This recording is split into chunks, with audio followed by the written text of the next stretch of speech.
EFM अपना paper है भारतीय बैंकिंग एवं वित्तीय व्यवस्था, Indian banking and financial system. इसका चैप्टर हम पढ़ रहे हैं, चैप्टर नंबर 21 वित्तीय बाजार। और वित्तीय बाजार में हम पढ़ रहे हैं केवल पूंजी बाजार। इसी चैप्टर में हमको यहाँ पढ़ना है। हमने इसी चैप्टर के पिछले वीडियो में पूंजी बाजार का अर्थ, विशेषताएं, पूंजी बाजार के उपकरण आदि हम पढ़ चुके थे। और आज इसके चैप्टर के सेकंड वीडियो में हम पढ़ेंगे पूंजी बाजार का महत्व, पूंजी बाजार के दोष और पूंजी बाजार के दोषों को दूर करने के उपाय। इन सभी को आज हम इसके अंतर्गत पढ़ेंगे। पूंजी बाजार का महत्व एवं कार्य। किसी भी देश की अर्थव्यवस्था में पूंजी बाजार का महत्वपूर्ण स्थान होता है। इससे देश में बचत, संग्रह, विनियोग, औद्योगिक आदि को प्रोत्साहन मिलता है तथा अर्थव्यवस्था निरंतर विकास की ओर अग्रसित होती है। जिन देशों के पूंजी बाजार विकसित और सुसंगठित होते हैं, वहां का उद्योग और व्यापार का भी तेजी से विकास होता है तथा आर्थिक विकास की भी गति तीव्र हो जाती है। पूंजी बाजार संपूर्ण अर्थव्यवस्था का विकास आधार होते हैं और किसी भी राष्ट्र में पूंजी बाजार के महत्व और भूमिका को हम जितने भी हमने यहाँ पे पॉइंट्स लिखे हुए हैं, इनके माध्यम से हम देख सकते हैं। तो पूंजी बाजार के महत्व की हम बात करें तो फर्स्ट पॉइंट है इसमें पूंजी निर्माण या कैपिटल फॉर्मेशन। पूंजी बाजार उद्योगों को दीर्घकालीन वित्त उपलब्ध करवाते हैं। इससे उत्पादन कार्यों में तेजी आती है और अनेक उद्योग धंधों का विकास होता है। स्थायी पूंजी हेतु वित्त प्राप्त हो जाने के कारण अनेक व्यवसायों, फर्मों की स्थापना को भी प्रोत्साहन मिलता है। नेक्स्ट जो महत्व है पूंजी बाजार का वो है बचतों की गतिशीलता, मोबिलिटी ऑफ सेविंग। पूंजी बाजार जन सामान्य को अपनी बचतों के विनियोग का अवसर प्रदान करते हैं। इससे देश की छोटी छोटी बचतें इकट्ठी होकर औद्योगिक कार्यों में विनियोजित हो जाती हैं। पूंजी बाजार के कारण बचतें अनुत्पादक कार्यों से उत्पादक कार्यों की ओर ट्रांसफर होती हैं। नेक्स्ट है पूंजी का समुचित वितरण, इक्विटेबल डिस्ट्रीब्यूशन ऑफ कैपिटल। संगठित पूंजी बाजार में सभी वित्तीय संस्थाओं तथा वित्त चाहने वाले वर्गों का निरंतर संपर्क बना रहता है। विनियोजकों एवं पूंजी के क्रेताओं का आपसी संपर्क सुगम हो जाने के फलस्वरूप पूंजी का प्रवाह अतिरेक वाले क्षेत्रों से कमी वाले क्षेत्रों में होता है। इससे देश में पूंजी के समान वितरण में सहायता मिलती है तथा ब्याज की दरों में भी समानता आती है और ये उचित स्तर पर भी बनी रहती है। नेक्स्ट है साधनों का उच्चतम उपयोग, मैक्सिमम यूटिलाइजेशन ऑफ रिसोर्सेज। पूंजी बाजार के फलस्वरूप अर्थव्यवस्था के विभिन्न क्षेत्रों जैसे उद्योग, वाणिज्य, कृषि, खनन, वित्त, ऊर्जा, सूचना और संप्रेषण, ग्रामीण विकास, टेक्नोलॉजी, एजुकेशन, हेल्थ और परिणाम कल्याण, शहरी विकास आदि के लिए भी कोष उपलब्ध हो जाते हैं। इससे राष्ट्रीय साधनों का अधिकतम प्रयोग होता है और देश का सर्वांगीण विकास होता है। नेक्स्ट, लाभदायकता में वृद्धि, ग्रोथ इन प्रॉफिटेबिलिटी। पूंजी बाजारों से वित्त की सुलभता के कारण उद्योगों में आधुनिक टेक्नोलॉजी का प्रयोग बढ़ा है। सुदृढ़ वित्तीय योजनाओं का निर्माण होता है और उपक्रमों के पूंजी ढांचे में सुधार होता है। फलस्वरूप साधनों की उत्पादकता बढ़ती है तथा फर्मों की लाभदायकता में भी वृद्धि हो जाती है। नेक्स्ट, सरकार को ऋण प्राप्ति, लोन्स बाय गवर्नमेंट। सरकार पूंजी बाजार में अपनी प्रतिभूतियों का विक्रय करके देश के विकास कार्यों के लिए ऋण आदि प्राप्त कर सकती है। इससे राष्ट्रीय कार्यक्रमों और परियोजनाओं को पूरा करने में मदद मिलती है और सरकार विकास की दीर्घकालीन योजनाओं का कुशलता से संचालन कर सकती है। नेक्स्ट, सुदृढ़ बैंकिंग प्रणाली, साउंड बैंकिंग सिस्टम। पूंजी बाजार की क्रियाओं और व्यवहारों के फलस्वरूप देश में बैंकिंग व्यवस्था मजबूत होती है। व्यापारिक एवं विनियोग बैंकिंग को भी बढ़ावा मिलता है। नेक्स्ट, उद्यमिता का विकास, डेवलपमेंट ऑफ एंटरप्रेन्योरशिप। पूंजी बाजार के विकास से देश में बचत प्रवृत्ति, विनियोग प्रवृत्ति व उद्यमिता को प्रोत्साहन मिलता है। व्यक्ति उद्यमशील, व्यवसायी व साहसी होने लगते हैं। इससे देश में बेरोजगारी को भी निष्क्रियता मिलती है। नेक्स्ट, आर्थिक नीति की सफलता, सक्सेस ऑफ इकोनॉमिक पॉलिसी। सरकार की विभिन्न आर्थिक नीतियों की सफलता का जो भी आधार है वो भी दीर्घकालीन वित्त ही है। आर्थिक नीतियों के क्रियान्वयन के लिए स्थायी की पूंजी आवश्यक होती है। सरकार पूंजी बाजार को नियंत्रित करके अपनी आर्थिक व वित्तीय नीतियों की सफलता की संभावना को बढ़ा सकती है। इन नीतियों में औद्योगिक नीति, आयात निर्यात नीति, कर नीति, मौद्रिक नीति और लाइसेंसिंग नीति आदि सम्मिलित हैं। नेक्स्ट है तीव्र आर्थिक विकास, रैपिड इकोनॉमिक डेवलपमेंट। पूंजी बाजारों के अभाव में विकास की प्रक्रिया रुक जाती है।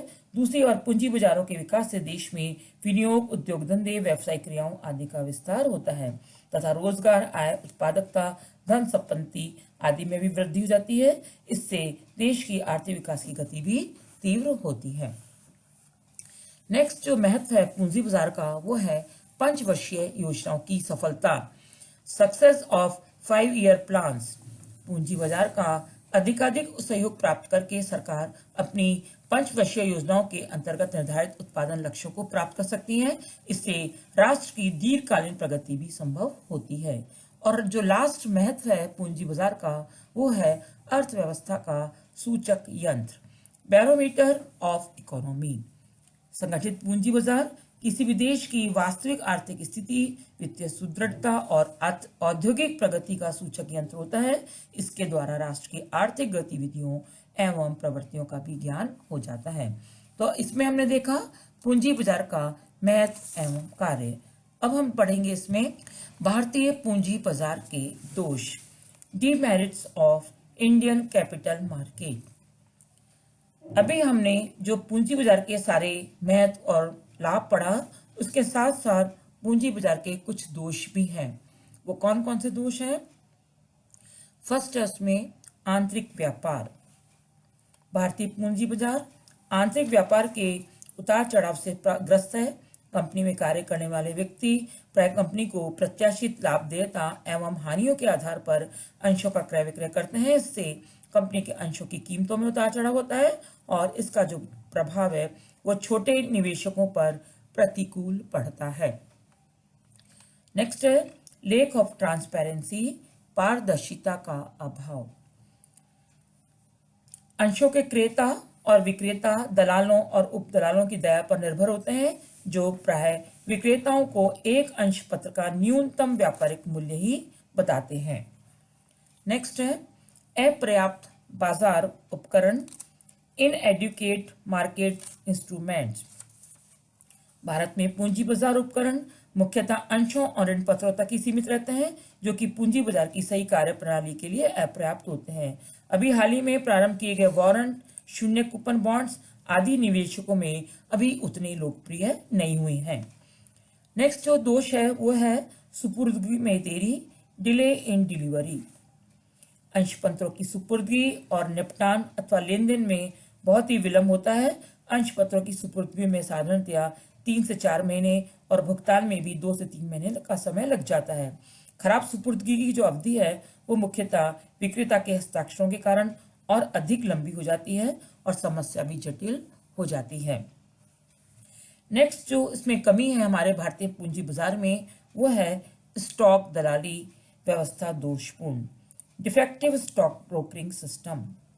भारतीय पूंजी बाजार का एक दोष यह भी है कि जो इसका दलाली है वो व्यवस्था बहुत दोषपूर्ण बनी हुई है। इसका कारण यह है कि दलालों के अपने उपदलाल होते हैं जो द्वितीय बाजार में अंशों और ऋण पत्रों के विक्रेताओं तथा क्रेताओं को ठगते हैं और कीमतों में हेराफेरी करते हैं। नेक्स्ट निवेशकों को अपर्याप्त संरक्षण, इनएडुकेट प्रोटेक्शन टू इन्वेस्टर्स। दलालों और उपदलालों द्वारा की जाने वाली चूक के मामले में ग्राहकों को अपर्याप्त संरक्षण प्राप्त होता है। दलाल द्वारा की जाने वाली चूक के मामले में प्रत्येक स्कंद विनिमय में स्थापित उपभोक्ता संरक्षण विधि के अंतर्गत निजी अंशधारी को दिया गया संरक्षण केवल 40,000 रुपए तक ही सीमित है, जो कि हमारे पूंजी बाजार को देखते हुए बहुत ही कम है।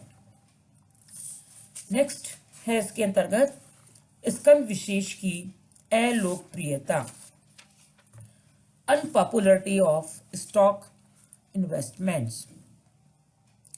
स्कंद निवेश को बड़े निवेशकों द्वारा वस्तुतः हथिया लिया गया है। छोटे अंकित मूल्यों के स्कंद निवेशकों की अनुपलब्धता, कार्यविधि संबंधी कठिनाइयां और अधिक बैंक प्रकारों ने छोटे निवेशकों को इस उपकरण से बहुत दूर रखा हुआ है। नेक्स्ट है अलम्य वस्तु बाजार का अस्तित्व, एग्जिस्टेंस ऑफ ग्रे मार्केट। अंशों की सूचीबद्धता से पहले गैर शासकीय गैर विनियमित बाजार को अलम्य वस्तु बाजार कहा जाता है। इस बाजार में भोले भाले निवेशकों को आकर्षित और गुमराह किया जाता है। ऐसे निवेशकों को वित्तीय विश्लेषकों द्वारा नए अंश में निवेश करने के लिए प्रेरित किया जाता है, जबकि ये विश्लेषक न तो सही होते हैं और न ही निष्पक्ष। ये कंपनियों के इशारों पर प्राय निवेशकों को गुमराह करते हैं और परिणामतः जितने भी छोटे निवेशक हैं वो हमेशा घाटे में ही रहते हैं। और लास्ट है जो हमारे भारतीय पूंजी बाजार का दोष, वो है अकुशल बैंकिंग और डाक सेवाएं, inefficient banking and postal services. Banking और डाक सेवाएं इतनी कार्यकुशल नहीं है, जिससे छोटे निवेशकों की कठिनाइयां और भी बढ़ जाती हैं। धनराशि के वापसी, लाभांश और ब्याज का भुगतान कंपनियों द्वारा छोटे ग्राहकों को साधारण डाक द्वारा भेजे जाते हैं, जो प्राय उन तक नहीं पहुंचते हैं। कुछ बेईमान जो डाक और बैंक कर्मी हैं आपस में सांठ-गांठ करके धोखाधड़ी द्वारा ऐसे चेक का भुगतान करा लेते हैं और छोटे निवेशकों को ठगते हैं। तो हमने ये देखे भारतीय पूंजी बाजार के दोष, लेकिन इन जो भारतीय पूंजी बाजार हैं उनको हम दूर कर सकते हैं, और इन भारतीय पूंजी बाजार के दोषों को दूर करने के लिए हम क्या क्या सुझाव दे सकते हैं। Suggestions for removing defects of Indian capital market. क्योंकि हमने जो भारतीय पूंजी बाजार के काफी लाभ भी देखे थे, उन लाभों को देखते हुए यदि हम देखें कि हमारे भारतीय पूंजी बाजार में जो दोष हैं उनको यदि हम कुछ सीमा तक दूर कर दें, तो ये हमारा भारतीय पूंजी बाजार है वो दोषों से मुक्त हो जाएगा और जो उसके लाभ हैं उनका हमें फायदा मिलेगा। तो उसके दोषों को दूर करने के लिए हम क्या सुझाव दे सकते हैं, उसमें पहला है आंतरिक व्यापार को नियंत्रित करना।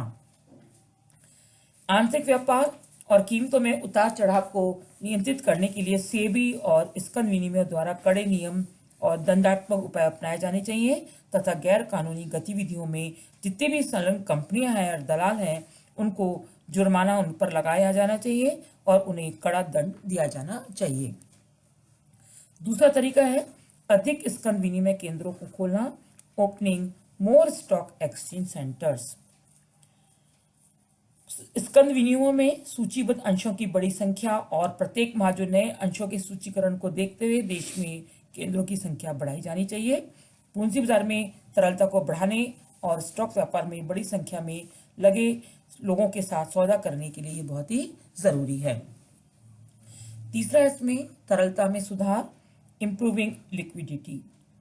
भारतीय पूंजी बाजार में तरलता को बढ़ाने के लिए ग्रुप ए और ग्रुप बी अंशों के बीच के अंतर को दूर करना चाहिए। अंशों को आगे ले जाने वाला जो कैरी फॉरवर्ड जो टाइम है वो भी सीमित होना चाहिए और सभी जो बिक्री है वो सुपुर्दगी के लिए ही होनी चाहिए। नेक्स्ट हम सुझाव दे सकते हैं क्रय विवरण में पारदर्शिता, ट्रांसपेरेंसी इन प्रोस्पेक्ट्स। ऐसी कंपनियां जो सार्वजनिक निर्गमन के समय अपने प्रोस्पेक्ट्स में दिशा निर्देशों के अनुसार आवश्यक जानकारी नहीं देती हैं, उनके विरुद्ध भी कानूनी कार्रवाई करके उनके दंडित किया जाना चाहिए। नेक्स्ट सुझाव है मध्यस्थों की गतिविधियों को विनियमित करना। द्वितीय पूंजी बाजार के सुचारू रूप से कार्य करने के लिए सेबी के द्वारा उपदलाल, अभिकूपन, हस्तांतरण एजेंट्स, मर्चेंट बैंकर्स और दूसरे मध्यस्थों को भी विनियमित किया जाना चाहिए। पूंजी बाजार में उनकी सही कार्यप्रणाली के लिए सेबी द्वारा कुछ नियम भी निर्धारित किए जाने चाहिए। नेक्स्ट, कर रियायतें देना, गिविंग टैक्स कंसेशंस। स्कंद विनिमय बाजार को प्रेरित करने के लिए लाभांश पर दोहरा कर समाप्त कर देना चाहिए। इसके अतिरिक्त पूंजी लाभ और लाभांश के ऊपर न्यूनतम कर मुक्त स्तरों को बढ़ाकर निवेशकों को अधिक कर रियायतें भी दी जानी चाहिए। नेक्स्ट है अलम्य वस्तु बाजार संचालनों पर प्रतिबंध, बैनिंग ग्रे मार्केट ऑपरेशंस। गैर शासकीय और गैर विनियमित अलम्य वस्तु बाजार के प्रचलनों को रोकने के लिए समाचार पत्रों और पत्रिकाओं में गैर शासकीय भावों का प्रकाशन गैर कानूनी घोषित कर देना चाहिए। इसके अतिरिक्त सेबी द्वारा वित्तीय विश्लेषकों के लिए मार्गदर्शी सिद्धांत और आचार संहिता भी निर्धारित करनी चाहिए। नेक्स्ट है नए बाजार उपकरण तैयार करना, डिवाइजिंग न्यू मार्केट इंस्ट्रूमेंट्स। पूंजी बाजारों के जितने भी दोष हैं उनको दूर करने के लिए नए बाजार उपकरण भी तैयार करने चाहिए, जैसे कि तरलता, सुरक्षा और सही वापसी होनी चाहिए। नए बाजारों के द्वारा ग्रामीण निवेशकों को आकर्षित किया जाना चाहिए। अधिक पूंजी संसाधन जुटाने के लिए नए उपकरण साधन भी तैयार करने चाहिए, जिससे कि हमारे जो पूंजी बाजार है उसकी कमियों को हम दूर कर सकें। नेक्स्ट है विषम प्रकार के अंशों का निपटारा, disposable of odd loads. Bharat में लाखों अंशधारियों के द्वारा धारित विषम अंशों के निपटारे के लिए एक अलग से ट्रस्ट की स्थापना की जानी चाहिए। विषम प्रकार के अंशों के स्थायी समाधान के लिए सेबी के द्वारा कंपनियों को निर्देश भी दिए जाने चाहिए कि वे छोटे अंशधारियों को विषम प्रकार के अंशों के अधिकार और बोनस न देकर केवल नगद राशि का भुगतान करके उनकी क्षतिपूर्ति करें। और जो लास्ट अंतिम बात आती है भारतीय पूंजी बाजार के दोष को दूर करने के लिए सुझाव के रूप में, वो है स्कंद दलाली व्यवस्था को सरल और कारगर बनाना, streamlining the stock broking system. उपदलालों को नियुक्त करने की व्यवस्था भी खत्म होनी चाहिए। सेबी के द्वारा उपदलालों की गतिविधियों को भी विनियमित कर देना चाहिए। इसके अलावा दलालों के मामलों की तरह स्टॉक विनियमों को भी उपदलालों के साथ लेन देन करने के लिए अधिकार देने चाहिए और गैर कानूनी व्यापार गृहों के संचालनों को गैर कानूनी घोषित कर देना चाहिए। तो इस प्रकार से जितने भी भारतीय पूंजी बाजार के जो दोष हैं, यदि हम इन दोषों को दूर करें तो भारतीय पूंजी बाजार हमारे लिए बहुत ही लाभदायक होगा।